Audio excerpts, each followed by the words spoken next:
मैं जिंदा हूं दुनिया को बता सकूं, इसलिए शिक्षकों पर किया चाकू से हमला। साथियों नमस्कार, आप देख रहे हैं अब तक न्यूज़। मैं आपका साथी राजेश भाटी। बालोतरा जिले के सिवाना विधानसभा क्षेत्र के धारणा गांव के सुलीवेरा सरकारी स्कूल में शिक्षकों पर हुए चाकू से हमले के मामले पुलिस ने गिरफ्तार आरोपी से पूछताछ करने पर एक सनसनीखेज का मामले का खुलासा हुआ है। पुलिस ने जब इसका खुलासा किया तो पुलिस के खुद के होश उड़ गए। आरोपी ने खुद को जीवित साबित करने के लिए इस घटना को अंजाम देना कबूल किया। पुलिस अधीक्षक कुंदन कवरिया ने बताया कि सुलीवेरा धारणा के सरकारी विद्यालय में अध्यापकों पर चाकू से जानलेवा हमला करने के मामले में दिए गए दिशा निर्देशों के अनुसार अतिरिक्त पुलिस अधीक्षक धर्मेंद्र यादव, उप पुलिस अधीक्षक नीरज शर्मा सिवाना सुपरविजन में गठित पुलिस टीमों द्वारा मुलजिम को गिरफ्तार कर मामले का खुलासा करने में सफलता हासिल की है। मुलजिम खुद को जीवित साबित करने के लिए करना चाहता था ऐसा कोई अपराध जो सबको पता चल सके कि बाबूराम जिंदा है। तो साथियों आपको बता दूं कि जो सुली धारणा स्कूल के अंदर जो घटना को अंजाम दिया था वह शख्स था बाबूराम भील निवासी मिठोड़ा। आखिर जो घटना कारण था वो था 19 जुलाई को सुलीवेरा ग्राम धारणा के राज्य के उस प्राथमिक विद्यालय में अध्यापकों के साथ चाकूबाजी की घटना की सूचना प्राप्त होने पर वृत्ताधिकारी सिवाना एवं थाना प्रभारी सिवाना, थाना अधिकारी सेंद्री समदड़ी में जाब्ता मौके पर पहुंचे। हमलावर बाबूराम को लोगों ने मौके पर ही पकड़ रखा था। चाकूबाजी में विद्यालय के कार्यवाहक संस्था प्रधान हरदयाल सैनी व अध्यापक सुरेश राजपुरोहित व अभिभावक भिकाराम की चोट लगने से जिनका इलाज हेतु अस्पताल बालोतरा रवाना किया गया। अध्यापक हरदयाल सैनी व सुरेश को बालोतरा से जोधपुर रेफर कर दिया गया। गंभीर को देखते हुए मौके पर पुलिस अधीक्षक अतिरिक्त पुलिस अधीक्षक ने मौके पर पहुंचकर आमजन से समझाइश की। उस घटना के संबंध में स्कूल की अध्यापिका निर्मला द्वारा पेश रिपोर्ट पर एसआई टीम का गठन कर इस मामले के आरोपी से मनोवैज्ञानिक तरीके से पूछताछ की तो बताया कि मुझे ये कहा गया कि मेरा मृत्यु प्रमाण पत्र बना हुआ है और मुझे मृत घोषित कर दिया जाएगा। मेरी पत्नी व बच्चों के साथ कोई अनहोनी घटना घटित हो सकती है तथा मेरी ज़मीन जायदाद को खुर्द-बुर्द कर दिया जाएगा। आरोपी पूर्व में अपने गांव के मिठोड़ा में मोबाइल टावर पर चढ़कर हंगामा किया था, जिसको लेकर इस विरोध में पुलिस ने मामले को लेकर कार्रवाई भी की थी। आरोपी अपनी पत्नी के साथ भी कई बार लड़ाई झगड़ा कर चुका है। आरोपी बाबूराम बार बार घटना को घटित कर अपने आप को जिंदा होने का प्रमाण देना चाहता था। आरोपी बाबूराम ने बताया कि मैं 10-15 दिन पहले रोजगार की तलाश में करजन गुजरात गया। रोजगार नहीं मिलने पर दिनांक 18 जुलाई को शाम को बस से वापस रवाना हुआ। रास्ते में पेट्रोल व चाकू खरीदा।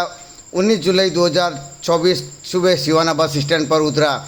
आरोपी ने सिवाना शराब ठेके से शराब लेकर पी और आरोपी दोपहर को सिवाना से वाया पादरू सिंदरी जाने वाली बस में बैठ गया।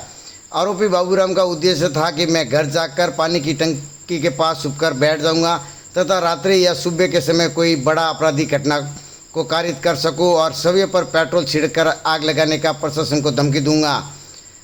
बस से सुलीवेरा पहुंचने पर स्कूल के सामने बस से उतरा तो उस समय आरोपी बाबूराम के दिमाग में आया कि स्कूली बच्चों को बंधक बनाकर प्रशासन पर अपना दबाव बनाऊंगा। उसी समय आरोपी बाबूराम स्कूल के क्लास में घुस जाता है और आरोपी ने बच्चों व अध्यापकों को बंधक बनाने का प्रयास किया। कमरे से बाहर निकलने हेतु हरदयाल सैनी व अध्यापक सुरेश राजपुरोहित वो पहुंच जाते हैं। तो इसी दौरान जब विद्यालय के अंदर वो पहुंचता है शख्स इस कमरे के अंदर, तो वहाँ एक अध्यापिका निर्मला पढ़ा रही होती है। तो उसी दरम्यान वह चाकूबाजी लहराता हुआ बच्चों को डराने की कोशिश करते। कुछ बच्चे चिल्लाकर भाग जाते पिछले गेट से। एक गेट वो बंद कर देता, दूसरा गेट बंद करने की कोशिश करता है। इसी दरम्यान विद्यालय की शिक्षिका और कुछ बच्चे कोने के अंदर खड़े हो जाते और चाकू लहराता हुआ पेट्रोल का कैन खोलने की कोशिश करता है, जो शायद इसको पेट्रोल डालने का इरादा था।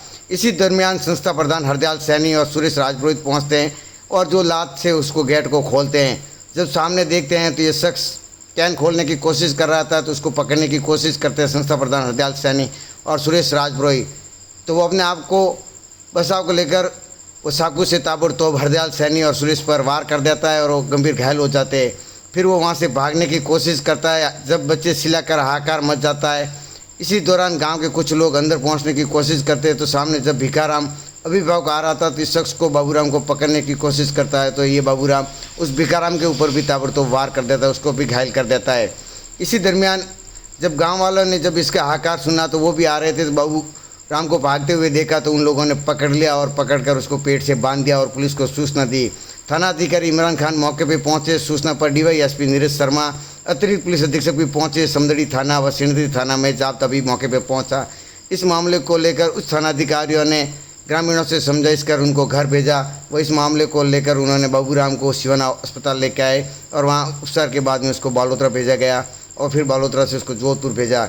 इलाज के बाद में जब पुलिस ने उसको गिरफ्तार किया, गिरफ्तार के बाद में जब इसकी सच्चाई को पता करने के लिए पुलिस ने जब उससे बात को पूछा तो पुलिस के होश उड़ गए कि आखिर इसने इस घटना को अंजाम क्यों दिया, इतनी बड़ी घटना को लेकर इसका क्या उद्देश्य था। जब पुलिस ने जब इसको पूछा तो इसने बताया कि मेरा मृत्यु प्रमाण पत्र बन चुका है और पूर्व में वो अपने आप को जिंदा साबित करने की कोशिश कर रहा है, इसलिए इस घटना को अंजाम दिया और बच्चों को बंधक बनाकर प्रशासन के ऊपर दबाव को लेकर इसने स्कूल के अंदर गया। और जब ये मामला बढ़ने लगा तो प्रिंसिपल को, संस्था प्रधान हरदयाल सैनी और सुरेश अध्यापक को देखकर वो भागने की कोशिश में जब उसको पकड़ने लगे तो उसने उस पर वार कर दिया। अपने आप को बचा था, वो भागने की कोशिश कर रहा था, तभी वहाँ पे अभिभावक भी घायल हो गए। इस घटना को लेकर पूरे राजस्थान के अंदर हाहाकार मच गया। एक स्कूल के अंदर एक शख्स का पहुँचना और ताबड़तोड़ चाकू से वार करना, अध्यापकों को घायल कर देना, जो इस घटना को लेकर गंभीरता से पुलिस ने लेते हुए इस मामले का सनसनीखेज का खुलासा किया। जो अपने आप को साबित करने के लिए इसने इस घटना को अंजाम दिया कि मैं जिंदा हूँ, और ये साबित करने के लिए कि मैं जिंदा हूँ, इसी के लिए लोगों को पता चले कि बाबूराम जिंदा है, तो इसी को लेकर उसने इस घटना को अंजाम दिया। इससे पहले इसकी घटना को अंजाम देने की ये सोच रहा था। जब ये बस से उतरा तो स्कूल को देखकर उसने सोचा कि स्कूल के बच्चों को ही बंधक बना लूँ, शिक्षकों को बंधक बना लूँ और प्रशासन को अपनी बात मनवाऊँगा। उसको लेकर वह स्कूल के अंदर घुस जाता है, पेट्रोल का कैन और हाथ में चाकू लिए हुए। तो इसी दौरान वहाँ पे स्कूल के बच्चों को बचाने के लिए हरदयाल सैनी और सुरेश राजपुरोहित पहुँचते हैं तो उनको चाकू की वार से घायल कर देता है और फिर वहाँ से भागने की कोशिश करता है। तब गांव वाले उसको पकड़ लेते हैं और पुलिस के हवाले कर देते हैं। जब पुलिस इस मामले का भी खुलासा किया तो पुलिस को ये चौंकाने वाला तथ्य सामने आया कि आखिर इस घटना को ये अंजाम क्यों देना चाहता था, आखिर इसका क्या उद्देश्य था, क्या कारण था। इसका ये था कि बाबूराम जिंदा है और ये साबित करने के लिए इस घटना को इसने अंजाम दिया और इसका मृत्यु प्रमाण पत्र के मेरा बना हुआ है और मेरी ज़मीन वगैरह खुर्द-बुर्द कर देंगे। इसी को लेकर उसने इस घटना को अंजाम दिया कि बाबूराम जिंदा है और सभी को बताना चाहता था कि बाबूराम जिंदा है, इसलिए इस घटना को अंजाम दिया। तो पुलिस इस मामले को लेकर अनुसंधान कर रही है। तो साथियों, एक निवेदन करना चाहूँगा, ऐसे कोई शख्स है तो पुलिस को ज़रूर सूचना दे। स्कूल के अंदर, विद्यालय के अंदर उसको न आने दे। अगर ऐसा कोई गांव के अंदर दिख रहा है या उत्पाद मचा रहा है या ऐसी हरकतें कर रहा है या ऐसा कार्य कर रहा है तो ज़रूर आप नज़दीकी पुलिस थाने को सूचना दें और ऐसे लोगों को पाबंद कराएं। तो बने रहे हमारे साथ। तब तक न्यूज़ को लाइक व शेयर अवश्य करें।